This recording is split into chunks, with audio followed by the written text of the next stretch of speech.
Hey everybody, good morning, good afternoon, and good evening. Welcome to Live It Up, the show where we explore and discuss how to take your life to that next level and beyond.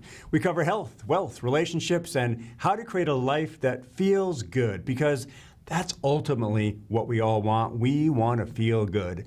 I'm your host and coach, Fletcher. Amy is out today, so we'll be taking the opportunity to talk with a gentleman by the name of Marty Silber. And I'm a huge fan of renewable energies and electrical vehicle movement in our world. And Marty has a lot of experience in this space, so I invited him onto the show for a chat. But before we get to that, I want to remind you that if you have questions that you would like me to answer on or off the air, you can email them directly to me at fletcher@fletcherellingson.com.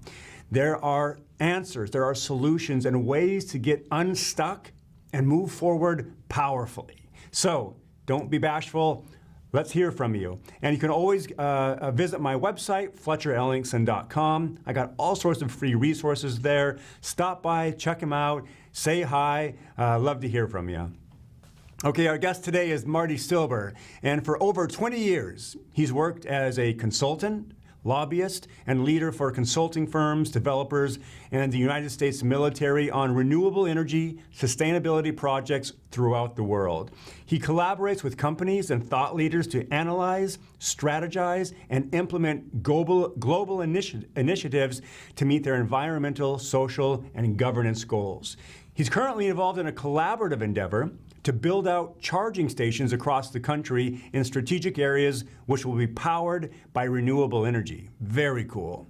And with that, let's get to our Zoom interview.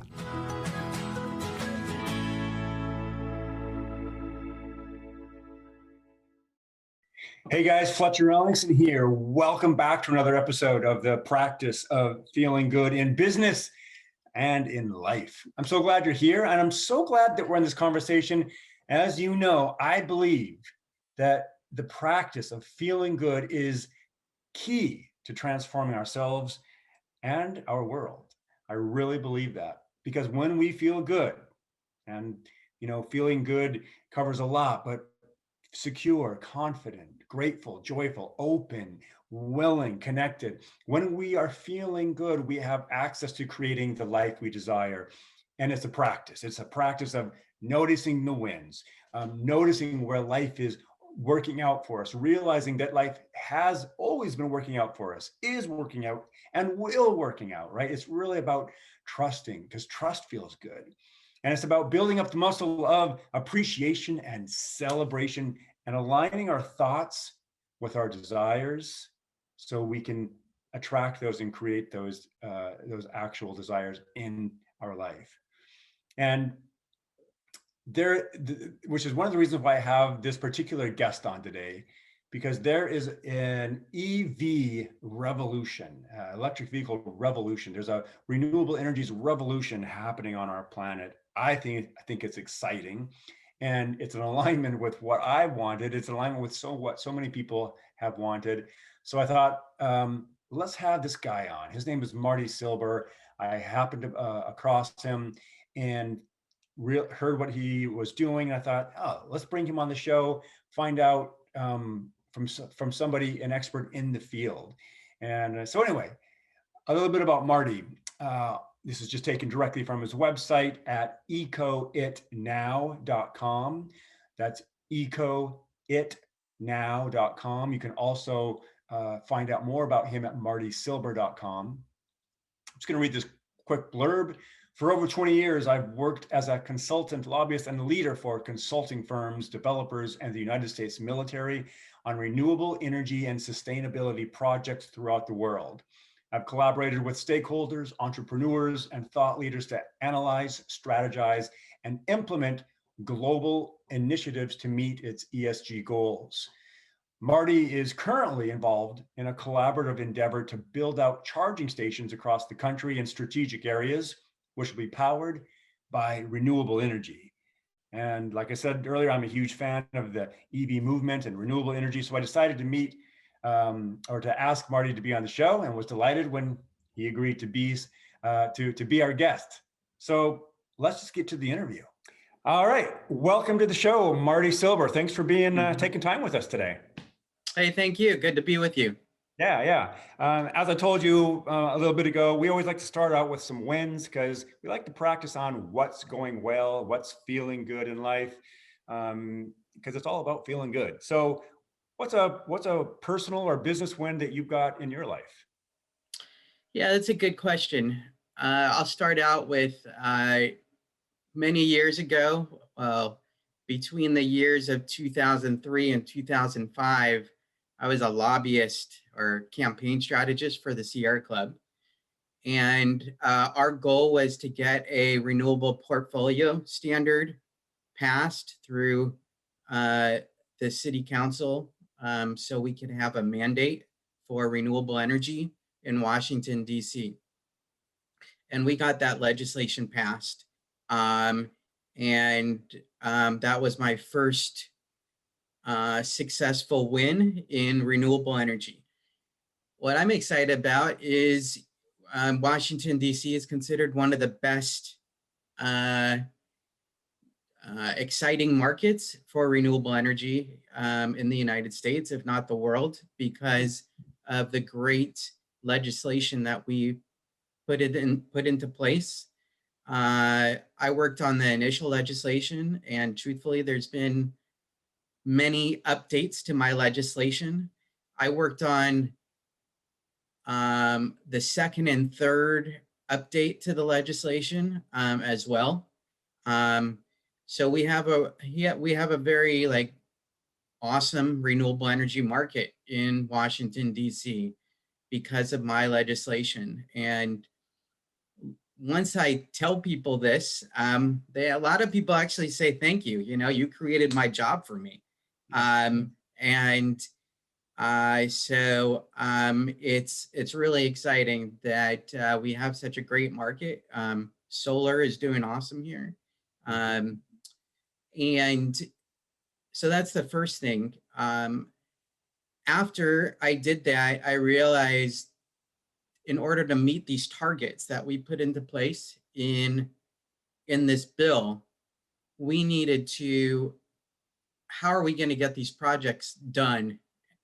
And as you well know, financing is the only way to go. I mean, we have to finance these projects.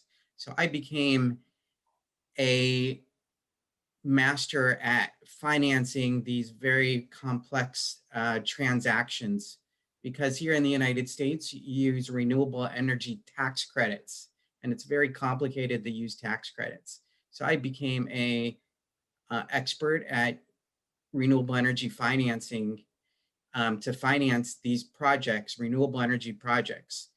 And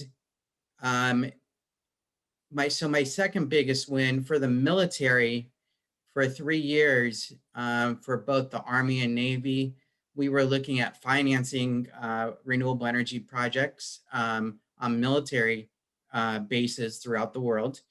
And I was running the business case analysis areas for both the Army and then the Navy. So what's the third exciting? Well, I think everybody knows this, you know, renewable energy, climate change, electric vehicles, and anything related to that, I mean, is such a hot area right now. And I feel just so excited and to be part of it all. Those are some huge accomplishments, and I know they took a lot of time and effort and energy and learning and trial and error. Very exciting. So why is all this happening now? What forces or events are upon us that have made this the perfect time for like the advent of electric vehicles? That's a good question.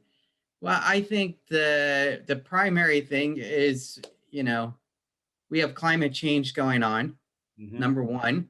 And finally, we have the right administration that's in office that is finally says, I'm going to do something about it. And to address climate change, we need to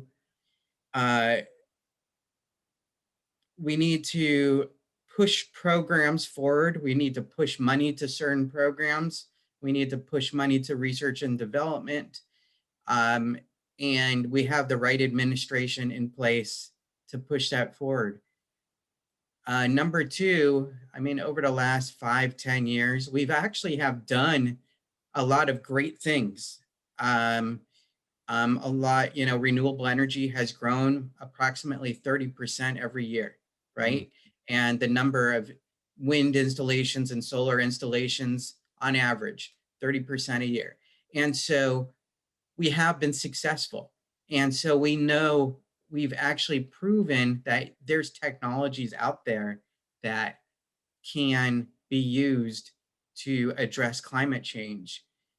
The other thing is renewable energy creates jobs, right? So Mhm. the reason why I got into renewable energy is uh, that it's um, renewable energy is an integration of jobs, it's technology, it's saving the planet, all of that together.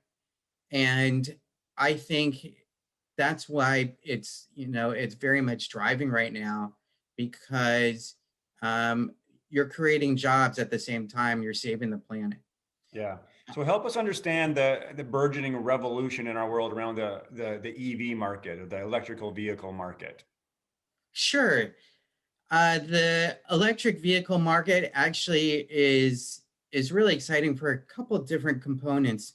One is you have electric vehicles that are actually going to be powered, for the most part, they can be powered by renewable energy as well, right? So you have two different components. You have the renewable energy side, and then you have the electric vehicle side.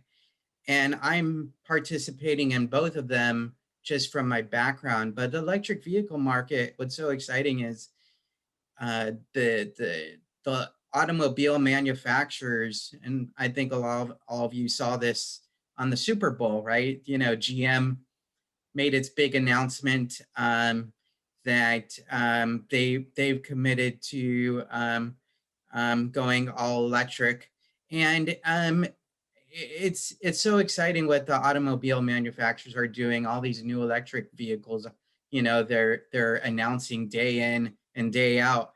I mean, I think on the news every day there's a new article about what the automobile manufacturers are doing, and really they're just competing with each other. But also it's because they know the direction the world is going, right? And you actually seen, I follow technology and innovation pretty heavily, and now they're experimenting with an all electric plane, right? So that is, the direction the world is going, and we also need to go. And so for electric vehicles, the time is now. You have these states that are mandating that um, a certain amount of our vehicles need to be electric by a certain period. In Maryland, it's 300,000 vehicles by 2025. So the states are pushing it forward. Technology is pushing it forward. Competition is pushing it forward. All of that together is, all the forcers are pushing it. So it's all meeting in the middle right now. Yeah. And Wall Street is pushing it forward as well, right? Right. Absolutely. Yeah. Right. Yeah. People are seeing like, Yeah. oh, we can make money off this venture as well. So yeah, there's a lot of forces at play. Um, Right. look, I just realized we need to take a quick commercial break. We'll be Okay. right back. Stay with us. We'll be back with more with Marty Silber talking about EVs and renewable energies.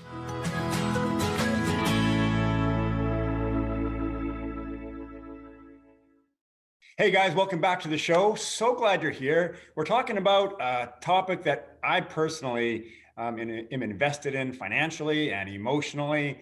I love renewable energy and I love EV cars. Uh, we are in the midst of an EV revolution, and I think it's flat out exciting. I know Marty does too. He's put a lot of his life energies into this. So let's talk about mass adoption. Where are we as far as people adopting this technology? Yeah, it's a good question. We're only just at the beginning. Um, it's you got to look like you probably know about the J curve, right? And we're just at the point of people really just trying out the technology. Fortunately, the technology is proven, but number one, price needs to continue to come down. Number one. Number two, in the EV electric vehicle market, the question is, where are you going to charge your vehicle, right? Am I Yeah. going to charging at home? Am I going to charge it when I go to Target or Costco or one of these other places that have a charging station? How much am I going to pay? All those questions need to be answered so somebody feels comfortable going out and buying an electric vehicle. Yeah. So um, you have a couple of different forces that are driving it. Again, one is the price. Number two is a comfort of when you're going to where you're going to charge your vehicle, and do you have a comfort of, hey, what happens if my vehicle breaks down? Is there a place that has the capability of fixing it, right? I mean, and is there a warranty, that that's going to cover if it breaks down, right? It all comes back to comfort, right? Of of um, of the consumer, right? Yes. And so I think over a period of time, you're going to have strong adoption of electric vehicles, but it's not just going to happen overnight. Even even the mandates by the individual states are going to help push it forward. Yeah. And I That's know, like, just the way things happen. right. And Volvo and the auto industry itself will help push it forward Right. significantly. Volvo announced by 2030 is the last year they're producing any internal combustion engine vehicles, right? I mean, that's a huge commitment right there. Yeah, So I mean, and also just the incentives that that these automobile manufacturing companies are going to provide, right? If they give you a a card that has, amount of, basically free charge ups, mhm. that's an incentive for people to buy the car, right? Yeah. Well, I told you, I shared this with you earlier. Our family is 100% in on electric vehicles. We have two electric vehicles, the only vehicles we own, and we're able to charge them in our home. So, as you mentioned, the consumer they have to have a high level of certainty. And that was Right. important to me. Like, how are we going to charge this? Oh, we can actually install a charger, Yeah, not a lot of money, in our garage, and we can charge sure. our cars. And it's extremely affordable. And we also live in one of the areas that have the cheapest electricity here in North Central Washington. Um, Yeah. but even getting around, traveling around the state, we haven't done a lot of out of state travel, especially because of COVID, but it's pretty easy to find a place to charge our car. There's hotels, Right. restaurants who offer it for free. I mean, it's pretty easy to get around in an electric vehicle. So we're really happy with it. Right. Well, Absolutely. I think it's so there's two pieces, right? You have your residential, your I'll call it your everyday consumer, and then you have your business consumer, yes. right? And so I think the big R, reliability, is the key word here. Reliability, so people can know that they can get to work if they're driving to work. And number two, everyday businesses, the landscapers, the folks that are building homes, even the Uber drivers, or whatever car sharing companies. Everybody there's got to be reliability that you can go charge up your car, right? Exactly. Yeah. And that's so important. And if you don't have that established, you're not going to have your mass adoption. Yeah. um And that br- so and that brings us to really what your new venture, right? mhm. Your business Ecoit. Now you're talking about building an infrastructure for across the nation for electric charging. Is that accurate? That's correct. I mean, so my company is incubating a charging station company, if that's how I want to describe it. We're looking to put up charging stations um, throughout the country. At, so I'll call it strategic locations throughout the country. And we had talked about earlier, I mean, it's so important that we have these so people feel, that there's a reliable place for people uh, to charge up their um, their electric vehicle. Yeah. Statistics have shown, on average, and again, it's not currently, but going into the future, 80% of consumers will actually charge at their home, their electric vehicle. Yeah. The remaining 20% of charges will be done outside of the home or outside of their residence. Mm-hmm. So the key is the 20% is where are people going to be charging the 20%. And Yeah. also businesses, where are uh, Amazon, where is UPS, where is United States Postal Service? Where you, if you own a business, where are you going to charge your car, right? And does it meet the technology that the automobile manufacturer that built that car, is that, are the two compatible? Right. So Yep. So there's a lot of questions still that are not answered, but they're going to be answered over the next couple of years. Now, there's a handful of companies doing this already. There's EV Box, EV Go, Charge Point. There's of course Tesla with the superchargers. Is there room for more? Hey, I'll answer this. I mean, I've been an entrepreneur for many years. That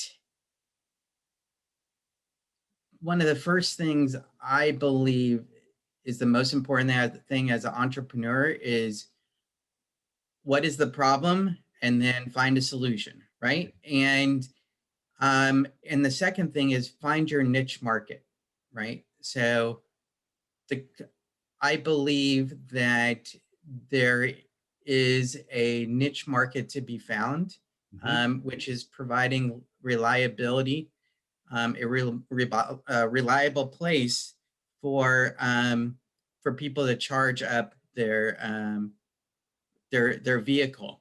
I mean, and there's still a lot of businesses that can be partnered with that are looking to put in charging stations. Yeah. So, I mean, obviously, there's a lot of well-known stores now that have charging stations.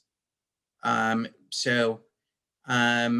there's still a lot of strategic places across the United States that are not in well-known cities that we need to get charging stations in. And so that's what we're looking to do. So the answer to your question is yes, there is opportunity. You just have to provide a sort of a value proposition that nobody else has. And I think that's the most important thing. That's what's so exciting about the United States, and that's what pushes us forward, is you have great entrepreneurs that identify a need, and then they go out and create a technology and partner with others and get things done. Yeah.